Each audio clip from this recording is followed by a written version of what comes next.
Hello and welcome to Wheel Thing TV. I'm Dave Knoll. We've got the Hyundai i30 Fastback. This is the N spec, around $46,000 to $49,000 depending on which specification you buy in this one. And it's got a 353 Newton meter, 202 kilowatt turbocharged 2-cylinder and something called an eDiff. Does it go? Oh, does it? In a walk around sense, it's pretty subtle in the way that it looks, apart from this fiery metallic red that the car has, the N badge at the front. 202 kilowatts, 353 Newton meters with an overboost of 378 when required.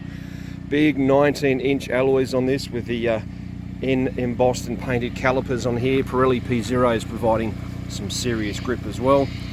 Around the back is the part of the car that seems to have polarized a few people. It's this sort of almost Mercedes-ish kind of look to the rear, a little bit of difference in opinion on that one. I think it looks quite elegant and very well styled, but for some they kind of think that it looks a little bit average.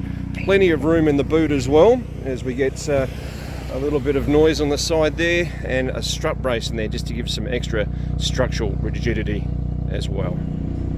I have to say the interior was a little bit of a letdown, and that the only real sort of highlight to say this is something a little bit out of the ordinary from Hyundai is the red piping around the air vents, the stitching, the N logo, which you kind of expect, and here as well. The seats are actually fantastic. They're beautifully supple, supportive, as you'd expect in a car like this, with a little bit of extra leather in the N embossing in there, but it just lacks that visual cut through, that punch to say that this is a performance variety of one of their normal cars, one which would say.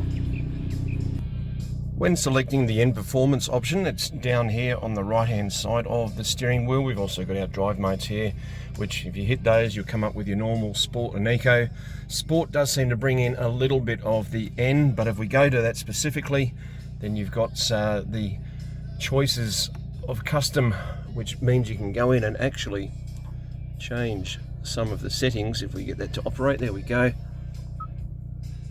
Change what kind of engine specification mapping you'd like, and go through and rev matching and the eDiff and all those kind of things, which make this a very special car to drive indeed, including the exhaust, which goes from raspy to extra raspy should you choose. On its own, the i30N Fastback is a ridiculously supple car on the road. It's absolutely a delight to feel just how much it irons out all those little ripples and irregularities. It does get a little bit road noisy though on these big tyres, especially on the Corsa chip tarmac that is available. Put it into N mode and the suspension stiffens up and becomes, for some people, a little bit uncomfortable possibly. But that's the whole idea of having a sporting oriented car, really, isn't it? The other side of that is this beautiful crackle that the car has when it's underway. Give it some real anger when you get going or change down through the gears. You hear this burble, this rumble, this real snarl coming out through the exhaust pipes. Otherwise, it's a little bit drony as we drive along on the freeway. We're doing 100 k's an hour and it's just a sort of little bit of a background noise, but that's easy enough to change because all you do then is just hit the drive mode button on the steering wheel and it goes back into eco or normal, and it becomes a little bit quieter, but just not as fiery as you'd like it to be out on the tarmac. One of the quibbles about the interior of this particular car is that there's no central locking button. So if there's somebody who wants to get into the car, such as a guest or a family member, while the engine is running, you actually do have to turn the engine off because the central locking simply won't allow the car door to be open. There is no switch on the driver's door, there's no switch on the console, there's no switch in front of the driver's knee. So it's just one of those little things that has been overlooked in regards to the comfort. I can get the safety factor of it, but when it comes to having someone trying to get into the car that you're expecting and you have to turn the car off to open the door, that just doesn't quite make sense to me, I'm afraid.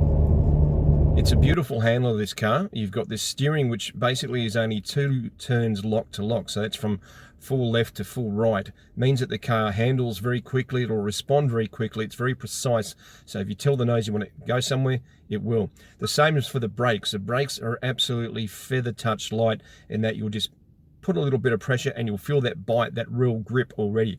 And again, that's something you want to see in a car with sporting pretensions. It's a huge thanks to Hyundai Australia for the loan of this particular car. It's been out and about, it's been given some good eyes on, and it really does go as well as one expected. It just needs, for me personally, a little bit more visual punch on the inside. It looks fine enough on the outside, especially in this glorious metallic red that it's got, but the inside just seemed to lack a little bit of visual impact to say, look at me, I am something special. That E-diff, it's about a 2-turn lock to lock on the steering wheel, and the way that you can feel the steering harden up and the suspension change as well when you get into the N specification via that tab on the tiller, really does bring it alive. And when you get it fired up in anger, that's 353 Newton meters, and you can watch it all play out on the screen in the dash as well. It looks absolutely sensational, and it really does make the car feel like it's something special, as it should do. Check it out at hyundai.com.au, and for A World Thing TV, I'm Dave Knoll.